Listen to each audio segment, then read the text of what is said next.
Welcome back into the Sports Zone here on Power 90.5, Cullowhee's Classic Rock Station. I am your host, Andrew. Standing alongside me, as always, is the wonderful Hunter McClintock. Hey. You're moving your head really fast, like there was a moth in front of you on the computer screen or something. No, there is. There's not. It's a commercial for I'm just kidding. some TV thing.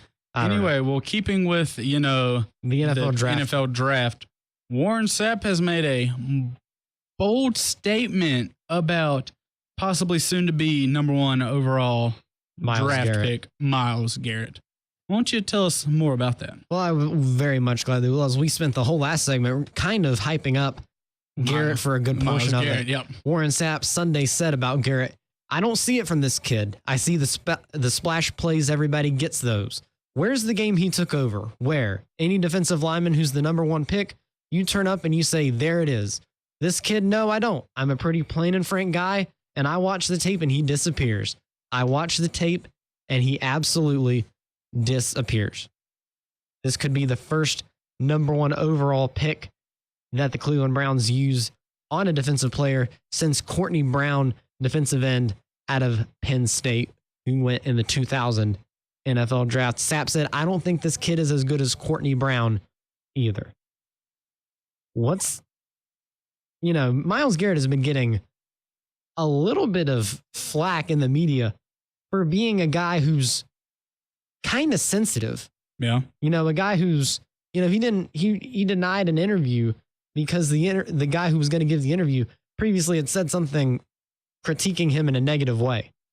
So is Warren Sapp in a weird way kind of right about Myles Garrett where he shouldn't be the number one overall pick because he's not, he said he was going to destroy the team that passed on him, which was most likely going to be Cleveland. Yep. He's probably not falling past them. Mm-hmm. Warren Sapp seems to be saying he doesn't have anything to back that up. When I watch Texas A&M footage of Myles Garrett, I see a good player. Yeah. But then I also see the same player who was drafted number one overall back in 2014. I see Jadeveon Clowney. Okay.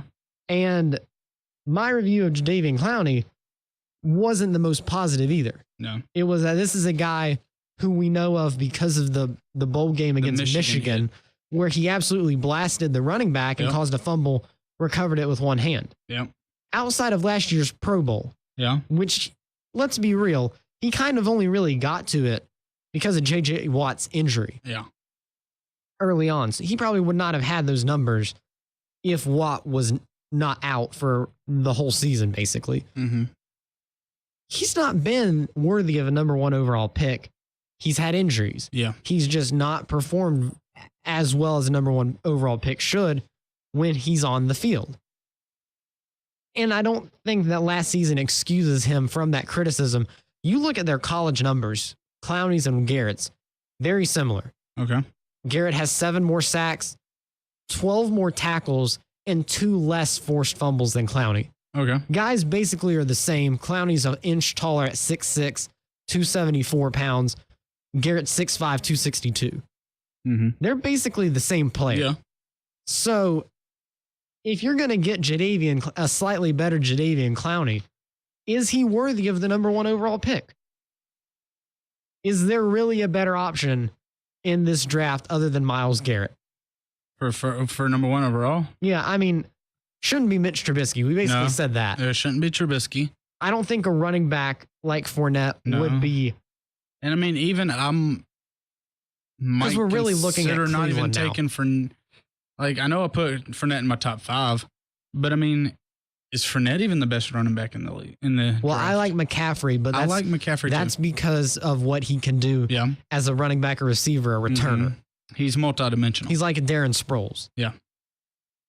But it's a hard question. I don't disagree with anything Warren Sapp says. He says people have fallen in love with the measurables of Myles Garrett, which is very true. But he calls him lazy. He only has 4 plays. I don't think he's lazy. No. He's clearly doing work. Yeah. And in a college level, you can double team a guy more because there's less, if you have an obvious pro ready guy on a defense that you're facing, you're going to double team that guy. Yeah. Because he's their best player. And that limits what he can do. Yeah, I mean, I don't see a lazy guy either. Even in 2016, his junior year, he played 10 games. Still had 15 tackles for a loss. Still had 8.5 sacks. Yeah, 18 solo tackles, 15 assisted, 33 total tackles. He had 2 pass deflections. But when we also saw the same thing with Clowney. Yeah. And where his junior season, which was both of their last seasons, it's like when people took notice of them, they figured out how to neutralize them. Because Clowney, he had similar numbers, 39 tackles. Garrett had 33. Clowney had 3 sacks. Garrett had 8.5, so he's better on that front. And Clowney had 1 forced fumble. Garrett had 2. Mm-hmm. So I feel like they're very similar to each other. It's just, do you want a Jadeveon Clowney who's probably more helpful or more healthy and probably more helpful? All right, well, I've got an answer for you finally after thinking it over while we were going through stats and measurables and everything like that. Will he be an impact his rookie year? Yes. Will he have the biggest impact of a number 1 overall? No, but with a couple years in the league and development, which is roughly when the Browns are going to be good if they keep making smart decisions. A little bit of mentoring from older players. Can he be the impact player on that defense? Yes. We're seeing college Myles Garrett. We're not seeing what he can do after he's worked with professionals. Right. At the professional. Yeah, he's not going to be double teamed as much. That's just obvious. Not, because the line is going to have more problem. The offensive line is going to have more problems to take care of than a rookie. The thing with Myles Garrett is, I think he's better in the passing game than Clowney. I feel like Clowney was more of a run specialist. He was. I feel like on that front alone, in a more pass-heavy league, more and more every year, I feel like that ultimately makes Garrett more useful. And with his speed, I think he'd be really useful on like a stunt blitz, a delayed blitz, and I mean a spy play. Yeah, spy play, something like that. Will he be the player like DeMarcus Ware, where he's going to just Von Miller? Yeah, Von Miller, where he's just going to explode off the line of scrimmage and get in the backfield. Potentially, yes, but not right now. It's going to take a little bit. He'll maybe drop into coverage a little bit, maybe. Not saying he will, maybe.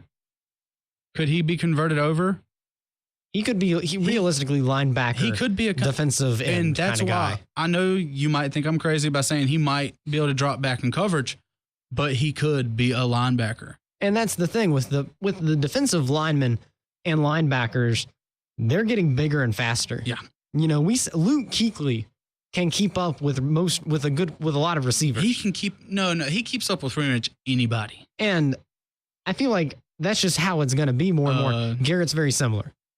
Poe, what's Poe's first name? Dontari Poe. Yeah, Dontari Poe.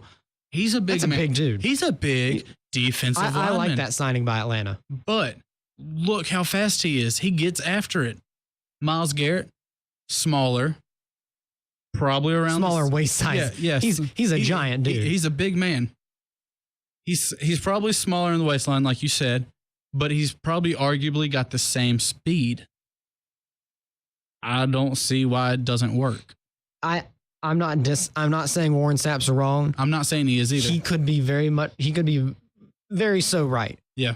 But I am willing to say maybe other than Solomon Thomas, maybe other than a healthy Malik Hooker, maybe other than Jamal Adams, Myles Garrett, other than those guys, really has no competition in being the best, not only best defensive player selected, but best player overall. I mean, there's no doubt in the 2017 NFL draft. No doubt he's the best defensive player in this draft at all. Which makes him the best player by default, because there's no offensive player I would say is better than the best 3 defensive players in the draft. Yep. Say maybe Leonard Fournette is the best, and then O.J. Howard. Then after that, take your pick, because there's really nobody decisive after that. Yeah, and don't really be surprised on Thursday night if you've gotten 1, there's going to be some 2, trades.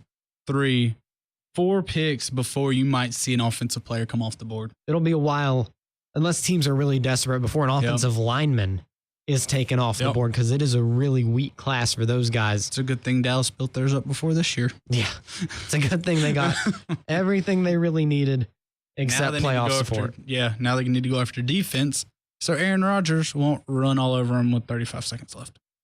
You never know what's going to happen in the NFL playoffs. You never know what's going to happen in the draft. In the NFL draft, that first round will happen Thursday. We will have the review of that Friday in that edition of the Sports Zone. But thank you for tuning into this wonderful April Monday here in Sylva, North Carolina. And we will be back Friday here on the Sports Zone. Don't press that button yet. Power 90.5. Don't press that button yet. Guess what? What? I will be returning on Friday. Yes, you will. I will be here. For the final episode of the Sports Zone on Power 90.5, Cullowhee's Classic Rock Station. We look forward to seeing you then. Now you can press the button.